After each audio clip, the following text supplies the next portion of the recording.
বৃন্দাবন রম্য স্থান, দিব্য চিন্তামণি ধাম, রত্ন মন্দির মন হার। রাধে রাধে। আগামী 24শে ফেব্রুয়ারি বিজয়া একাদশী। অত্যন্ত পুণ্য পবিত্র এই একাদশী, কারণ পরমেশ্বর ভগবান শ্রীরামচন্দ্র এই একাদশী ব্রত পালন করেছিলেন এবং তারপরে তিনি লঙ্কা বিজয় করেছিলেন। তাই আজ আমরা এই পবিত্র পুণ্য একাদশী ব্রতের মাহাত্ম্যের কথা শ্রবণ করব এবং মাহাত্ম্যের কথা শেষে আমরা এই ব্রতের পালনের সময়সূচিও আপনাদের প্রদান করব এবং পরমেশ্বর ভগবান শ্রীকৃষ্ণেরও লীলা কথা আমরা শ্রবণ করব। তো আসুন প্রথমেই আমরা শ্রবণ করে নিই বৃন্দাবন ধাম দর্শনের সাথে সাথে বিজয়া একাদশী ব্রতের মাহাত্ম্যের কথা। স্কন্দ পুরাণে এই একাদশীর মাহাত্ম্য এইভাবে বর্ণিত রয়েছে। মহারাজ যুধিষ্ঠির শ্রীকৃষ্ণকে বললেন, হে বাসুদেব, ফাল্গুন মাসের কৃষ্ণপক্ষের একাদশীর মাহাত্ম্য অনুগ্রহ করে আমাকে বলুন। শ্রীকৃষ্ণ বললেন, হে যুধিষ্ঠির, এই একাদশী বিজয়া নামে পরিচিত। এই একাদশী সম্পর্কে একসময় দেবর্ষি নারদ স্বয়ম্ভু ব্রহ্মাকে জিজ্ঞাসা করেছিলেন। তিনি এই প্রসঙ্গে যা বলেছিলেন তা আমি এখন তোমাকে বলছি। এই পবিত্র পাপ বিনাশকারী ব্রত মানুষকে জয়দান করে বলে বিজয়া নামে প্রসিদ্ধ। পুরাকালে শ্রীরামচন্দ্র 14 বছরের জন্য বনে গিয়েছিলেন। সীতা ও লক্ষ্মণের সঙ্গে তিনি পঞ্চবটী বনে বাস করতেন। সেই সময় লঙ্কাপতি রাবণ দেবী সীতাকে হরণ করে। সীতার অনুসন্ধানে রামচন্দ্র চতুর্দিক ভ্রমণ করতে থাকেন। তখন মৃতপ্রায় জটায়ুর সাথে তার সাক্ষাৎ হয়। জটায়ু রাবণের সীতাহরণের সমস্ত বৃত্তান্ত রামচন্দ্রকে জানিয়ে মৃত্যুবরণ করেন। এরপর সীতা উদ্ধারের জন্য বানররাজ সুগ্রীবের সাথে তিনি বন্ধুত্ব স্থাপন করেন। ভগবান রামচন্দ্রের কৃপায় হনুমান লঙ্কায় গমন করেন। সেখানে অশোক বনে সীতা দেবীকে দর্শন করে শ্রীরাম প্রদত্ত অঙ্গুরি আংটি ওনাকে প্রদান করেন। ফিরে এসে শ্রীরামচন্দ্রের কাছে লঙ্কার সমস্ত ঘটনার কথা ব্যক্ত করেন। হনুমানের কথা শুনে রামচন্দ্র সুগ্রীবের পরামর্শে সমুদ্র তীরে যান। সেই দুস্তর সমুদ্র দেখে তিনি লক্ষ্মণকে বললেন, হে লক্ষ্মণ, কিভাবে এই অগাধ সমুদ্র পার হওয়া যায় তার কোনো উপায় খুঁজে পাচ্ছি না। উত্তরে লক্ষ্মণ বললেন, হে পুরুষোত্তম, সর্বজ্ঞাতা আদি দেব আপনি, আপনাকে আমি কি উপদেশ দেব? তবে বগদালভ্য নামে এক মুনি এই দ্বীপে বাস করেন। এখান থেকে 4 মাইল দূরে তার আশ্রম। হে রাঘব, আপনি সেই প্রাচীন ঋষি শ্রেষ্ঠকে এর উপায় জিজ্ঞাসা করুন। লক্ষ্মণের মনোরম কথা শুনে তারা সেই মহামুনির আশ্রমে উপনীত হলেন। ভগবান রামচন্দ্র ভক্তরাজ সেই মুনিকে প্রণাম করলেন। মুনিবর রামচন্দ্রকে পুরাণ পুরুষ বলে জানতে পারলেন। আনন্দভরে জিজ্ঞাসা করলেন, হে রামচন্দ্র, কি কারণে আপনি আমার কাছে এসেছেন তা কৃপা করে বলুন। শ্রীরামচন্দ্র বললেন, হে মুনিবর, আপনার কৃপায় সৈন্যসহ আমি এই সমুদ্র তীরে উপস্থিত হয়েছি। রাক্ষসরাজের লঙ্কা বিজয় করাই আমাদের প্রধান উদ্দেশ্য। যাতে এই ভয়ঙ্কর সমুদ্র উত্তীর্ণ হতে পারি তার উপায় জানবার জন্য আমরা আপনার কৃপা প্রার্থনা করি। মুনিবর প্রসন্ন চিত্তে পদ্মলোচন ভগবান শ্রীরামচন্দ্রকে বললেন, হে রাম, আপনার অভীষ্ট সিদ্ধির জন্য যে শ্রেষ্ঠ ব্রত করণীয় আমি তা বলছি। ফাল্গুন মাসের কৃষ্ণপক্ষের বিজয়া নামক একাদশী ব্রত পালনে আপনি নিশ্চয়ই সৈন্যসহ সমুদ্র পার হতে পারবেন। এই ব্রতের বিধি শ্রবণ করুন। বিজয় লাভের জন্য দশমীর দিন সোনা, রূপা, তামা অথবা মাটির কলস সংগ্রহ করে তাতে জল ও আম পাতা দিয়ে সুগন্ধি চন্দনে সাজিয়ে তার উপর সোনার নারায়ণ মূর্তি স্থাপন করবেন। একাদশীর দিন যথাবিধি প্রাতঃস্নান করে কলসের গলায় মালা চন্দন পরিয়ে উপযুক্ত স্থানে নারকেল ও গুবাক দিয়ে পূজা করবেন। এরপর গন্ধ, পুষ্প, তুলসী, ধূপ, দীপ, নৈবেদ্য ইত্যাদি দিয়ে পরম ভক্তি সহকারে নারায়ণের পূজা করে হরিকথা কীর্তনে সমস্ত দিন যাপন করবেন। রাত্রি জাগরণ করে অখণ্ড ঘি প্রদীপ প্রজ্বলিত রাখবেন। দ্বাদশীর দিন সূর্যোদয়ের পরে সেই কলস বিসর্জনের জন্য কোনো নদী, সরোবর বা জলাশয়ের কাছে গিয়ে বিধি অনুসারে পূজা নিবেদনের পরে তা বিসর্জন দেবেন। তারপর ওই মূর্তি বেদজ্ঞ ব্রাহ্মণকে দান করবেন। এই ব্রতের প্রভাবে নিশ্চয়ই আপনার বিজয় লাভ হবে। ব্রহ্মা বললেন, হে নারদ, ঋষির কথা মতো ব্রত অনুষ্ঠানের ফলে তিনি বিজয়ী হয়েছিলেন। সীতা প্রাপ্তি, লঙ্কা জয়, রাবণবধের মাধ্যমে শ্রীরামচন্দ্র অতুল কীর্তি লাভ করেছিলেন।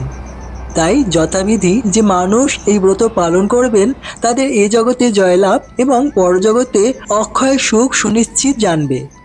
হে যুধিষ্ঠির, এই কারণে বিজয়া একাদশী ব্রত পালন অবশ্য কর্তব্য। এই ব্রত কথার শ্রবণ কীর্তন মাত্রে বাজপেয় যজ্ঞের ফল লাভ হয়। হরি বল। প্রিয় ভক্ত, এই ছিল বিজয়া একাদশী ব্রতের মাহাত্ম্যের কথা।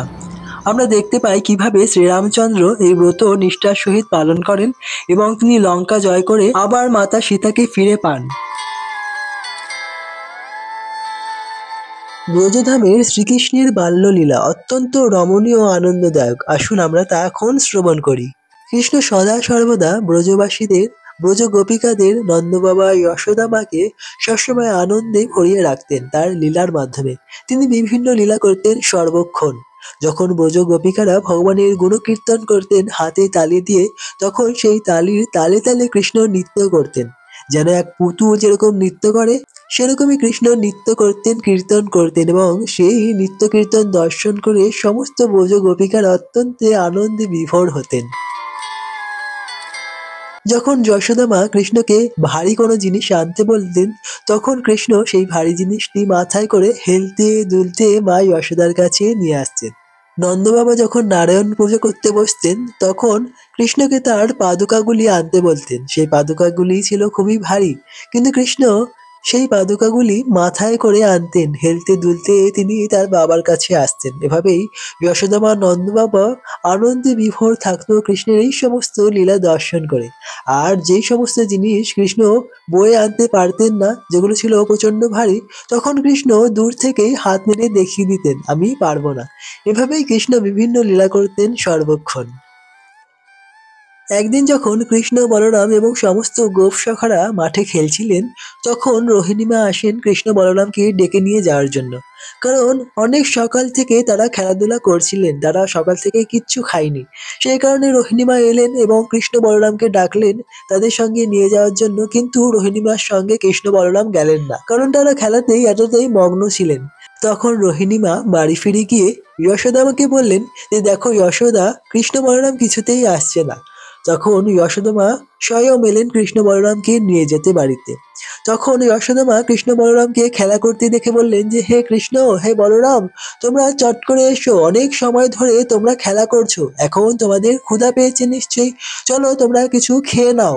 কিন্তু কৃষ্ণ বলরাম তাও সাড়া দিলেন না, তারা খেলাতেই মগ্ন রইলেন। তখন যশোদা মা আরো চিৎকার করে বললেন যে, হে কৃষ্ণ, হে বলরাম, তোমরা কি ভেবেছো তোমাদের জন্য তোমাদের বাবাও খেতে পারছেন না, তোমরা চট করে চলে এসো। তখন কৃষ্ণ বলরাম যশোদা মার পিছন পিছন চলতে শুরু করলেন, কারণ তার বাবা বসে রয়েছেন, তাদের অপেক্ষা করছেন তাদের একসঙ্গে খাওয়ার জন্য। কিন্তু এদিকে অন্যান্য সখারা বললেন, দেখো এখন খেলা জমে উঠেছে, আর কৃষ্ণ বলরাম আমাদের ছেড়ে, খেলা ছেড়ে চলে যাচ্ছে। পরের বার যখন তারা আসবে, তখন আর আমরা তাদের খেলা নেব না।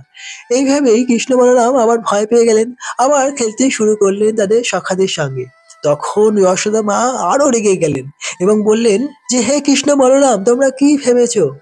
দেখো তোমাদের সখারা কত সুন্দরভাবে সেজেছে, স্নান করেছে, তাদের মা কত সুন্দরভাবে তাদের স্নান করিয়ে দিয়েছেন, সাজিয়ে দিয়েছেন, আর তোমরা দেখো ধুলো মেখে বসে আছো, চলো এক্ষুনি চলো আমার সঙ্গে। তখন কৃষ্ণ বলরাম মা যশোদার ভয়ে মা যশোদার সঙ্গে ফিরে এলেন বাড়িতে। তখন মা যশোদা কৃষ্ণকে খুব সুন্দর করে স্নান করালেন, আর এই স্নানকেই বলা হয় অভিষেক, এবং খুব সুন্দর করে কৃষ্ণকে সাজিয়ে দিলেন এবং মাতৃস্তন দান করলেন। তো এভাবেই কৃষ্ণ বলরাম বিভিন্ন ভাবে মা যশোদা নন্দবাবার সঙ্গে ব্রজধামে লীলা করেন, এবং আজও সেই লীলা দর্শন হয়। যারা যারা ভাগ্যবান, তারাই কেবল এই সমস্ত লীলা দর্শন করতে পারে। সেই কারণে এই সমস্ত লীলা দর্শন করবার জন্য স্বয়ং ব্রহ্মাজি ব্রহ্মাচল পর্বত রূপে রয়েছেন বৃন্দাবন ধামে, শিবজি রয়েছেন গোপেশ্বর মহাদেব রূপে, নারদজি রয়েছেন নারদ কুণ্ডে। এভাবেই বিভিন্ন দেবতারা ব্রজধামে অবস্থান করেন রাধা শ্যামসুন্দরের এই সমস্ত লীলা দর্শন করবার জন্য।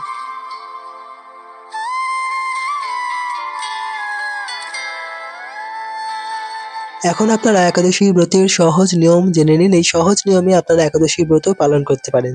একাদশীর আগের দিন, একাদশীর দিন এবং একাদশীর পরের দিন, এই 3 দিন আপনারা নিরামিষ আহার গ্রহণ করবেন, এবং একাদশীর দিন আপনারা ভোরবেলা ঘুম থেকে উঠতে স্নান করে ভগবানের চরণে ফুল, তুলসী পত্র নিবেদন করতে পারেন। ভগবানকে ধূপ নৈবেদ্য নিবেদন করতে পারেন। এই দিন বেশি করে ভগবানের লীলা কথা শ্রবণ করতে পারেন, ভগবানের দিব্য নাম জপ করতে পারেন। এছাড়া একাদশী অনেকে সজলা, অনেকে নির্জলাভাবে পালন করে, অনেকে শ্যামাচালের খিচুড়ি গ্রহণ করে পালন করে, অনেকে ফল গ্রহণ করে পালন করে। আপনাদের স্বাস্থ্য অনুসারে আপনারা এই ব্রত পালন করতে পারেন। তো এইভাবে একাদশীর দিন আপনারা পালন করে পরের দিন দ্বাদশীর দিন আপনারা ভগবানের প্রসাদ, ডাল বা চাল জাতীয় কোনো প্রসাদ গ্রহণ করে পালনের নির্দিষ্ট সময় এই ব্রত পালন করতে পারেন। তো এইভাবে সহজ নিয়মে আপনারা একাদশী ব্রত পালন করতে পারেন। তো একাদশী ব্রতের পালনের সময়সূচি এখন আমরা আপনাদের প্রদান করছি। এই সময়ের মধ্যে অবশ্যই আপনারা একাদশী ব্রত পালন করে নেবেন। ২৫ তারিখ বিজয়া একাদশী ব্রতের পালনের সময়সূচি হচ্ছে পশ্চিমবঙ্গ ভোর ৬টা ১ থেকে ৯টা ৫৩ এর মধ্যে, বাংলাদেশ ভোর ৬টা ২৪ থেকে ১০টা ১৪ মধ্যে, বৃন্দাবন ভোর ৬টা ৪৭ থেকে ১০টা ৩ এর মধ্যে। আপনারা এই নির্দিষ্ট সময়ে ভগবানের পঞ্চরবিশস্য জাতীয় প্রসাদ গ্রহণ করে অবশ্যই ব্রত পালন করে নেবেন। আপনাদের সকলের একাদশী ব্রত খুব ভালো কাটুক, এটাই আমরা কামনা করি। সবাই সুস্থ থাকবেন, ভালো থাকবেন, নিজেদের খেয়াল রাখবেন। ধন্যবাদ। হরে কৃষ্ণ। রাধে রাধে।